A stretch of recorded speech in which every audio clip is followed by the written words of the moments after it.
Alright everybody, welcome back to what should be part 5 of this series. Maybe part 4 was a short one, I think, but regardless, I've never done a 5 video little tutorial thing, or I don't even want to call it a tutorial. I'm not showing you how to do this. I'm showing you how I am doing it, and how I do it is not necessarily the right way to do it. No, I haven't broken anything yet, and I'm not insinuating that I have, but I went ahead and took out the heart of the phone. That's everything right there. That's all your internal storage. That's your radio, AM, FM radio, well, not AM, FM, but the FM radio receiver, as well as your Bluetooth and your LTE and everything else. I just noticed I've got a tiny little hair caught in there.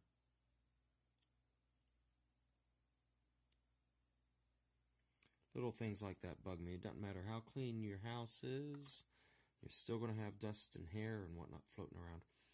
But anyway, this is the part that we've already seen. Earpiece goes up here. This is actually the contact for the SMA connector. More on that in a moment.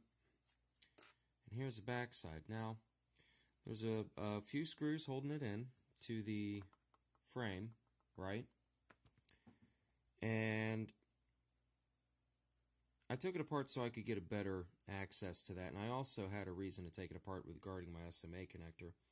But I want to point out that when I took it apart, this camera here is actually, if you go into engineer mode, which you can find information on that in the Blackview forums, thank you, Call Me Colt, because he and one other user, I forget who, had posted the proper star pound code to get into that. And this is the camera that is black and white, or grayscale, whatever you want to call it. And that camera is like an auxiliary sensor input for the other camera. The hardware uses both cameras simultaneously as a kind of, I think honestly that it's part of the focus mechanism, but it's also part of the light detection so that it can do proper exposure control. I assume. I don't know this for a fact, but that's what I suspect it's for. But when I pulled this out, this camera came disconnected from the board and was stuck in its hole there. It's a very tight fit. I was able to wedge it out, but unfortunately, I may have caused a small amount of damage to it. I don't know until I use the camera. I'm sure it's fine, honestly. But it's a possibility that the prying that I did may have ever so barely undetectably deformed the case of the camera. Hopefully not. I wanted to point out a couple of things before going even into that.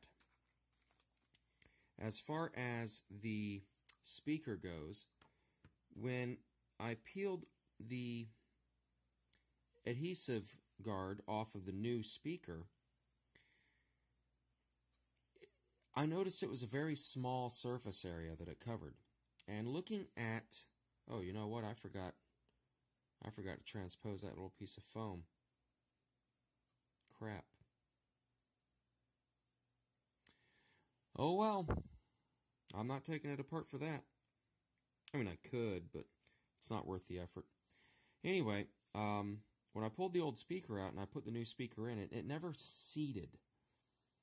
And those of you who have taken things apart and put them back together know what I'm talking about. There's a way that parts just fit. And you know you've got it in right when it kind of clicks. You know, it's that soft thump that it does, that little seat that it does. And the speaker never seated. And I finally found out why. After thinking about it for a minute, I realized there's a little plastic ring in there because the existing speaker, or the new speaker, excuse me, when I looked at it more carefully, I saw the white plastic ring. I did not see the caulk.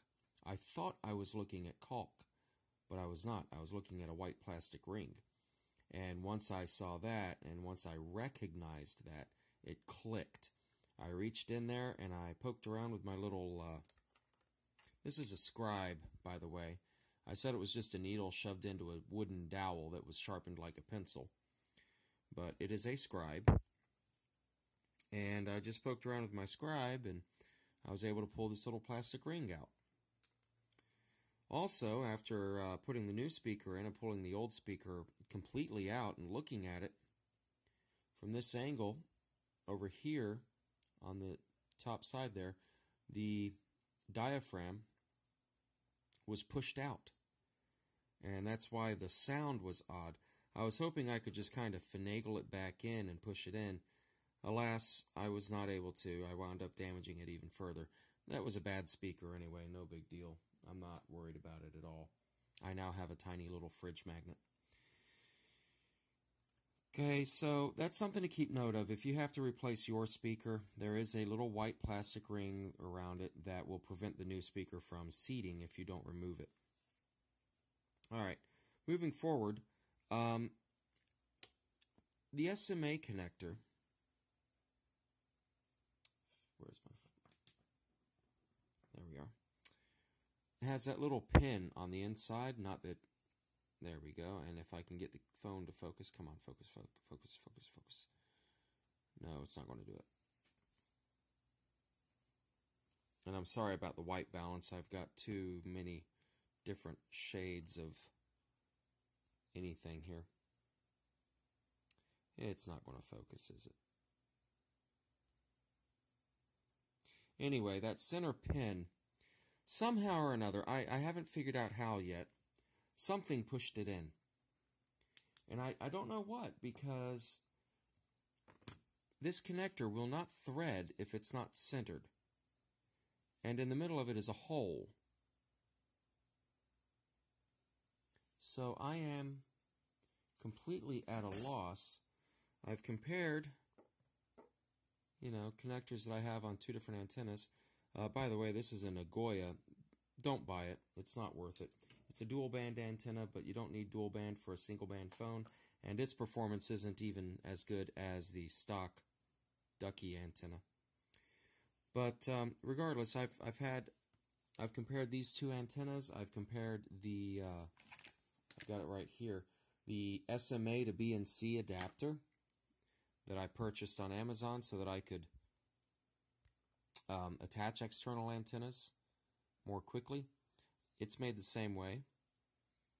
I compared them, I don't know what did it. Something, somewhere, some way, somehow, at some point, pushed that guy in.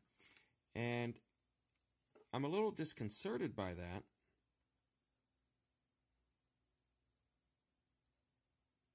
Because that's taking a good deal of force to get that to even move. And it hasn't moved. I was able to push it right back out, so I'm fine with that, but I don't like how it was able to be pushed in to begin with. On the other hand, a long time ago, I was tightening my ducky antenna, right? And I turned it so far, and I felt it kind of stop, but I just wanted to snug it up, and then I felt it go, boop, a little too far. I was certain that I had twisted the connector. I don't know why I thought that. It was the antenna that I had twisted, and I wound up kind of breaking the seal between the metal part and the rubber part. But it was not the connector on the phone that I had twisted, it was the antenna. But I was afraid that I had done that. After having the phone apart and looking at how it all connects, these three terminals right here are what connect to the back side of the SMA connector. So it's actually a nice little design. I don't know if I like it. I don't know if I like it compared to something a little more truly rugged. I mean, because it's just cell phone connections and little spring-loaded contacts, and I don't have a lot of faith in those. But it is what it is. I wanted to share that, though, because the way the phone is made, you don't have to worry. If you actually do, somehow or another, break that free, you're not going to break the inside of your phone. And if you're careful with it, you might be able to even fix it if you do break it that way. The connector, that is. All right, so moving on. I have removed the glass from the back of my phone. Now, you don't have to take the phone apart to replace your camera glass. However, I'm glad that I did, because it's easier to poke things out through here than it is to scrape them out through here. And the second thing, by having it completely off, I don't have to worry about getting gunk in my cameras. That's always fun. I just heard gunshots.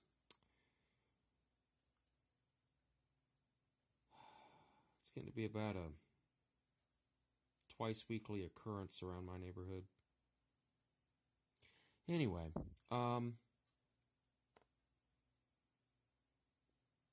there is one of these from the factory on this. Oh, and by the way, the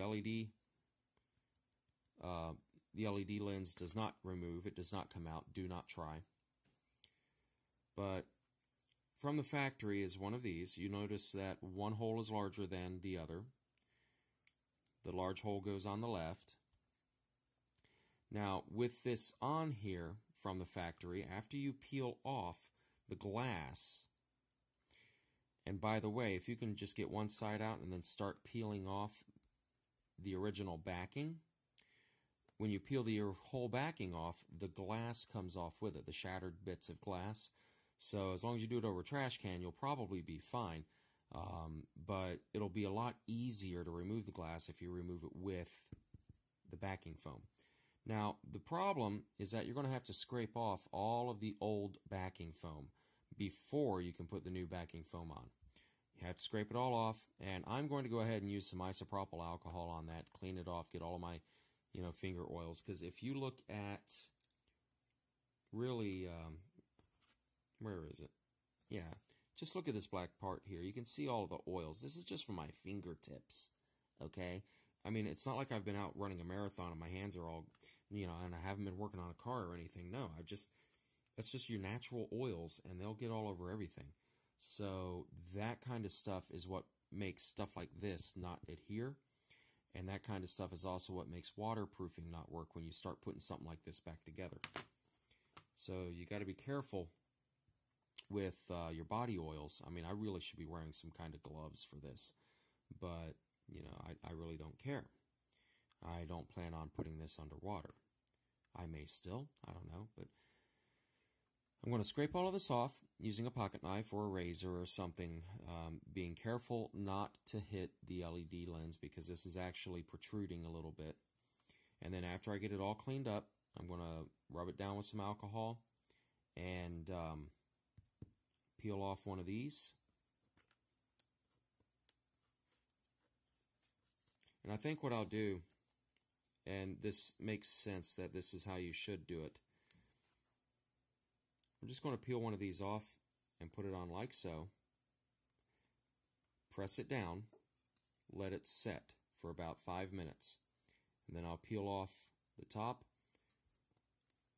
and I'll take one of these, which currently are from the factory and haven't been touched, so they should not need the isopropyl treatment.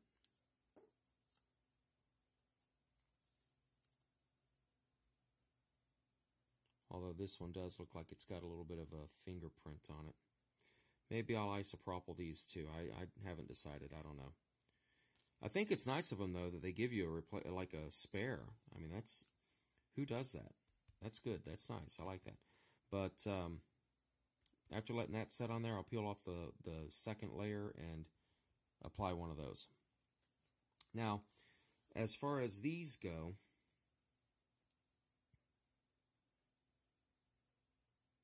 I'm not going to break out the caliper. The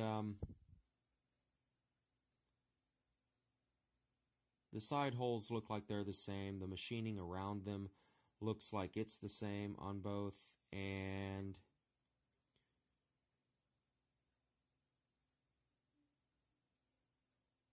spacing, diameter, it all looks the same. They look symmetrical too. I'm not worried about it. I think they're identical on both sides. I don't think it matters which way is up. So I think we're good there.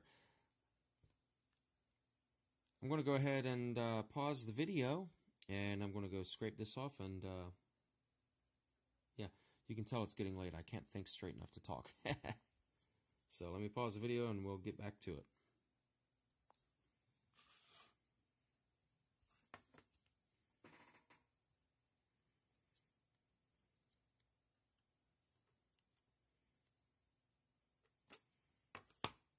Yeah, you can tell this is going to be a long, drawn-out process.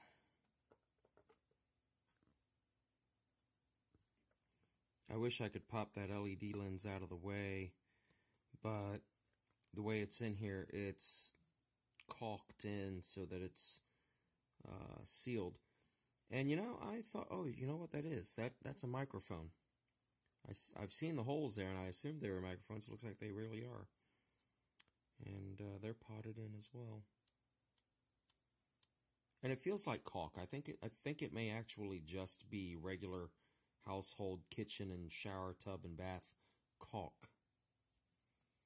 Yes, there is an L in that word. You know, there's another word that has an L in it that I pronounce, and that's solder. It's funny, because I had an argument with a guy at work a couple years ago. He's like, why do you pronounce the L in it? And I'm like, because it's an English word, and it has an L in it.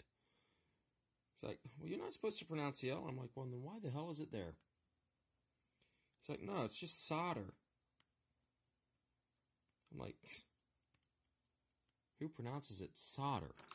You know what solder is? Solder is a landscaper who puts sod in your yard. That's a solder. This is solder. It's got an L in it, okay? Solder. I don't know why that is such a strange concept for people.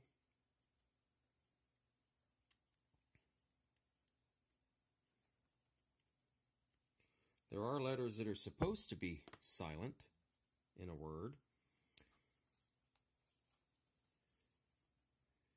And it comes from the derivation of their origins.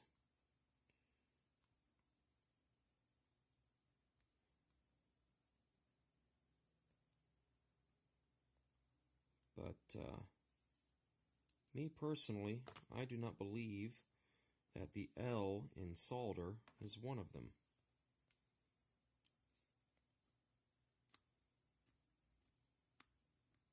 Just doesn't fit.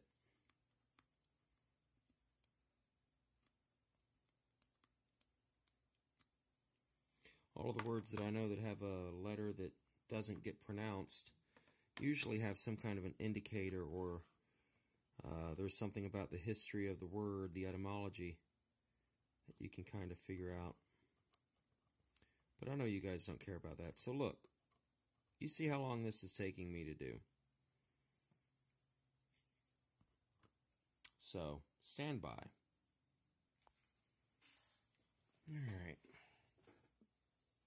Got our stuff. And a paper towel.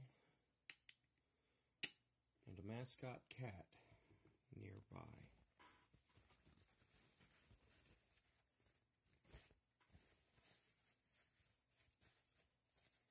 Mascot cat that apparently is chasing a spider or something. I can't see it from here, but she's locked on to something. Yeah, she's bored with it.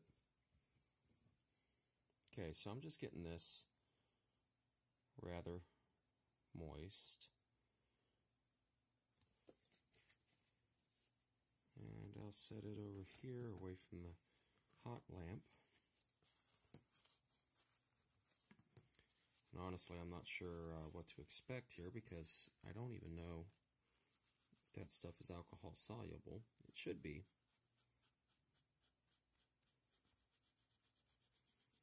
I just hope that the rubber and everything else isn't. Didn't think about that until now. It doesn't look like it is going to be a problem.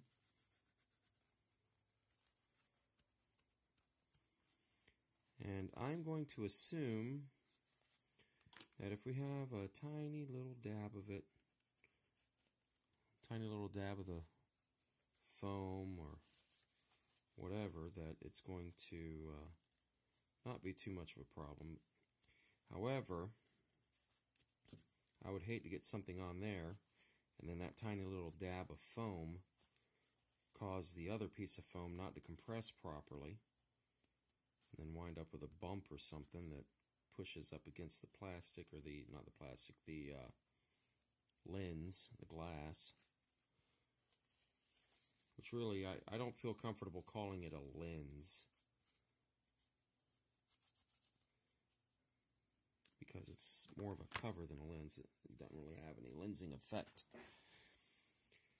And here's the problem with using a paper towel for this. Paper towels are very linty, and that's very adhesive. So if the very adhesive spots are not very alcohol soluble, the leftover sticky will attract the paper fibers from the towel.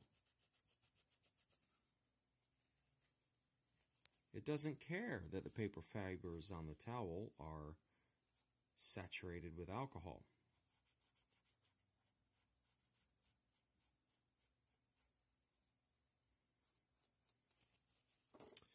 So,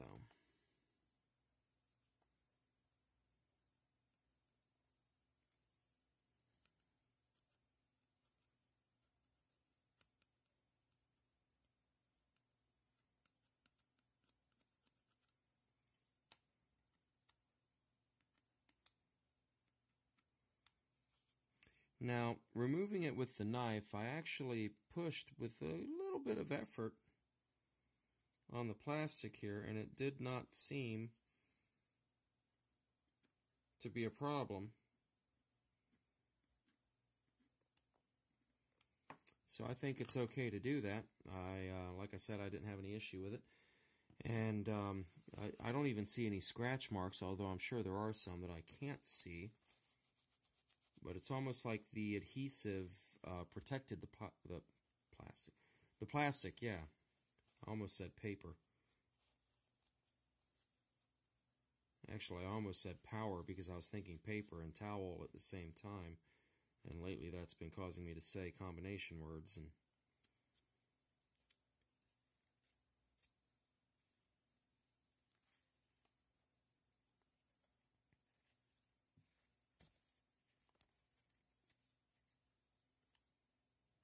okay. So I'm just going to go ahead and finish all this cleaning work up. You guys, you see how it happens. And I'm already up to 23 minutes again. I've never had a video series go this long, so I'm going to go ahead and stop this video. On the next one, I'll go ahead and get all this cleaned up and dried off and everything, ready for the next step. And my next video will be the next step. So just remember, get all of these little bits and pieces off of here and get all the adhesive. Well, the adhesive being on there isn't going to be a problem because this is adhesive. The two will just meld together. But you definitely should, I think, get all of those little bits and pieces of the old foam off of the surface so that the new foam doesn't have any kind of issues with it. So stay tuned and check out that next video.